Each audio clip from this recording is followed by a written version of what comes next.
guno omulamu wanga Innocent tegusuulwa mukubye nga topic enkulu kasente kabebi kange nako nga ane kansime eyo Scoffi jini ya Omuzira kano ndabye tekalinda isalawo kangwida ngandaba bwenkalwa musiku wabasibu bakanswama ngambi nkakubye kulwangela sirina bifu nteno ebikali mu bulimba byowulidde Tobikuliriza jansi nalubega gye namufunamu yankolera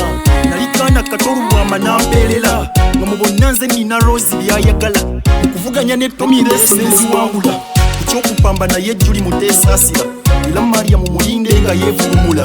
ku nsi kuno ekitiisa Beti mpologoma ne bwaba n'oluyombo kwele ne lukoma langi esinga okukolera Zani Brown ekitava ku mumwa gwa Mickey Wine obulungi bwe balidiya Jasmine yeddemu akubisa ne Maulana Rain nanga madalo okufaanana nga Biniganta mulavu bwembeera Bread Serena Butter newaka wanyumira Caritas kaliyo kapakati zindyako ennyama nesifaayo kano ndabye tekalinda esalawo kangwida ngandaba bwenkalwa musiku babasibu bakanswama ngambi nkakubye kulwangela sirina bifu nteno ebikali mu bulimba byowulidde Tobikuliriza Silva Kyagulanyi we yampaka kibeere ki ebyange binfaanana tebifaanana liiki ndi sinema gye ndaba ku TV nka bwe ndaba bwe nti kusindi ssanyu lyokka osalawo nti okuppe ku Shidi Sitayiro awo oba owakudde ku David Lutalo mukulwana ekyewagisa Ronald Mayinja Scoffi Gombya nabukalwa era ensulo tajja Isaiah Luzinga gye nkulinamu kuva buto nalemwa n'okubalira nga Zahara Toto tamala emirundi gye bamufezenga embuto alabanga ekyokwesonyiwa gyali kisito mugisha muntu wa mivuyo paka nakati katono balwane ne mailozi wa miti zizokuba ekigambo oluggi naava ggule bwawulira obuvumu nga waguma kisuule kano ndabye tekalinda esalawo kangwida ngandaba bwenkalwa musiku babasibu bakanswama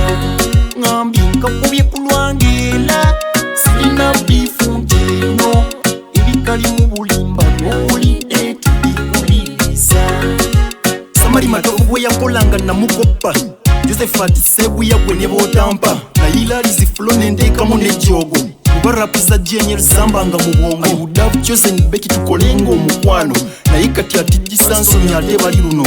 mutiibwa ekyakwagaza Michael kinene wabula temuva ku mayanja lisodde nze ku nsonga y'okukola effujjo sitene nebbala mu kisaati ndyoza tondagidde lumunametta sex bilangilangi olwo ekitulwanyi ewa Sheila nva nnungi ku flash love gye baamulaga mu depo